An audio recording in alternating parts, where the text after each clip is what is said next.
సాధారణంగా traffic signal మార్చాలంటే సిబ్బంది ఉండాలి. కానీ మొబైల్ యాప్ నుంచే సిగ్నల్ మారుస్తున్నారు విజయవాడ ట్రాఫిక్ పోలీసులు. ప్రస్తుతం రమేష్ ఆసుపత్రి జంక్షన్ వద్ద ప్రయోగాత్మకంగా ఈ విధానాన్ని అమలు చేస్తున్నారు. దశల వారీగా అన్ని ట్రాఫిక్ కూడళ్లలో అడాప్టివ్ ట్రాఫిక్ మేనేజ్మెంట్ సిస్టమ్ అమలు చేసేందుకు చర్యలు చేపట్టారు. ఈ నూతన సిగ్నలింగ్ విధానంపై మా ప్రతినిధి జయప్రకాష్ గ్రౌండ్ రిపోర్ట్.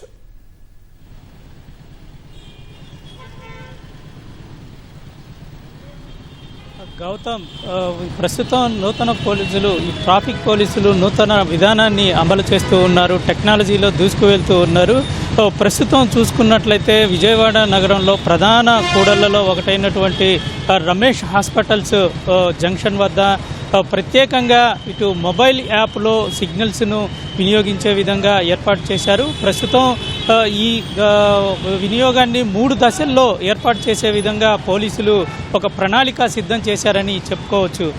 అందులో భాగంగా మొదట 17 జంక్షన్లలో దీన్ని ఏర్పాటు చేయనున్నారు. ఆ తరువాత మరో 35 జంక్షన్లు అందుబాటులోకి రానున్నాయి. మొత్తం ఇది నగరంలో ఉన్నటువంటి సిగ్నల్స్ వద్ద ఈ విధానాన్ని అమలు చేస్తారు.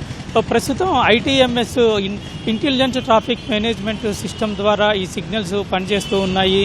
ప్రస్తుతం దీన్ని అడాప్టివ్ ట్రాఫిక్ మేనేజ్మెంట్ సిస్టమ్ విధానానికి తీసుకువెళ్లాలని పోలీసులు సిద్ధం చేస్తూ ఉన్నారు.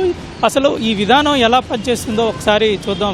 ఇందులో ప్రధానంగా చూసుకున్నట్లయితే టెక్నాలజీ అంతా ఒక సాఫ్ట్వేర్ రూపంలో తయారు చేసి దాన్నంతా ఒక మొబైల్ యాప్కి అనుసంధానం చేశారు. ఆ యాప్లో నుంచే మొత్తం సిగ్నల్స్ రమేష్ హాస్పిటల్ వద్ద ఉన్నటువంటి సిగ్నల్స్లో ఏ దారుల నుంచి ఎలా వెళ్ళాలి, ఏ సిగ్నల్స్ ఎప్పుడు చేయాలి అనేది ఒకటి ఆటోమేటిక్ సిస్టంలో దానికి టైమర్ అమర్చి చేస్తూ ఉన్నారు.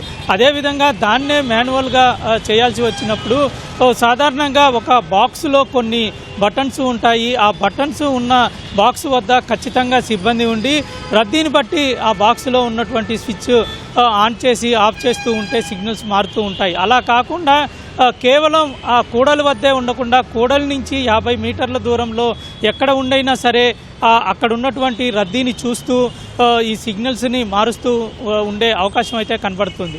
రెండో దశలో చూసుకున్నట్లయితే సిగ్నల్స్ వద్ద CC కెమెరాలు ఏర్పాటు చేసి కమాండ్ కంట్రోల్లో ఉన్నటువంటి సిబ్బంది ఎటువైపు ఎక్కువ వాహనాలు ఉన్నాయో అటువైపు గ్రీన్ సిగ్నల్ వదిలేలాగా ఇప్పుడు ఈ యాప్ని అక్కడి నుంచి ఉపయోగించేలాగా ఒక విధానాన్ని అమలు చేయనున్నారు. దానికి ప్రత్యేకంగా ఇటు సిగ్నల్స్ వద్ద CC కెమెరాలు ఏర్పాటు చేయాల్సిన అవసరం ఉంటుంది. అది రెండో దశలో ప్రయోగాత్మకంగా అమలు చేయనున్నారు. ఇక మూడో దశలో వచ్చేసరికి AI జనరేటెడ్గా ఉన్నటువంటి కెమెరాలు ఏర్పాటు చేసి ఆ విధానాన్ని ఆ కంప్యూటర్ సిస్టమ్ని కనుక అందుబాటులోకి తీసుకువచ్చినట్లయితే అసలు పూర్తి స్థాయిలో ఎటువైపు అయితే వాహనాల రద్దీ ఎక్కువ ఉంటుందో ఆటోమేటిక్గా అవి సిగ్నల్స్ పడుతూ ఉంటాయి. అయితే దానికి సంబంధించినటువంటి సాఫ్ట్వేరు AI జనరేటెడ్ CC కెమెరాలు వీటన్నిటినీ అందుబాటులోకి తీసుకురావాల్సిన అవసరం ఉంది. దానిపైన కసరత్తు చేస్తూ ఉన్నారు ట్రాఫిక్ పోలీసులు. ఇప్పుడు ప్రస్తుతం నేషనల్ క్లీన్ ఎయిర్ ప్రోగ్రాం కింద ఈ 17 జంక్షన్లలో ఈ కార్యక్రమాన్ని అమలు చేసే విధంగా పోలీసులు సిద్ధం చేస్తూ ఉన్నారు. ప్రస్తుతం నగరంలో చూసుకున్నట్లయితే ట్రాఫిక్కు సంబంధించి పలు నూతన విధానాలని తీసుకువచ్చారు. ఇప్పటికే అస్త్రం యాప్ ద్వారా ఇటు ట్రాఫిక్ కంజంక్షను, అదేవిధంగా డ్రోన్ ద్వారా ఇటు నిబంధనలు అతిక్రమించిన వారు ఎక్కడైనా సరే ట్రాఫిక్కి అంతరాయం కలిగితే వెంటనే సమాచారం అందేలాగా డ్రోన్ని వినియోగించడము, అదేవిధంగా ఎక్కడెక్కడ సమస్యలు తలెత్తుతాయి అని ముందుగానే అనలిటిక్స్ తయారు చేసి దాని ప్రకారంగా ఇటు ట్రాఫిక్ను నియంత్రించేందుకు చూస్తూ ఉన్నారు. ప్రస్తుతం ఈ రమేష్ హాస్పిటల్ దగ్గర మరొక 15 రోజుల పాటు ఈ విధానాన్ని అమలు చేసిన తర్వాత దాన్ని ప్రయోగాత్మకంగా వచ్చినటువంటి అనలిటిక్స్ అదేవిధంగా వాటికి వచ్చినటువంటి అభివృద్ధిని చూసి మిగతా వాటిల్లో అమలు చేసి దాని ప్రకారంగా ఈ టెక్నాలజీని అందుబాటులోకి తీసుకురానున్నారు. మరోవైపు ఈ నూతన విధానం పైన సిబ్బందికి శిక్షణ కూడా ఒక ముఖ్యమైన కార్యక్రమం కింద పోలీసులు తీసుకుంటూ ఉన్నారు.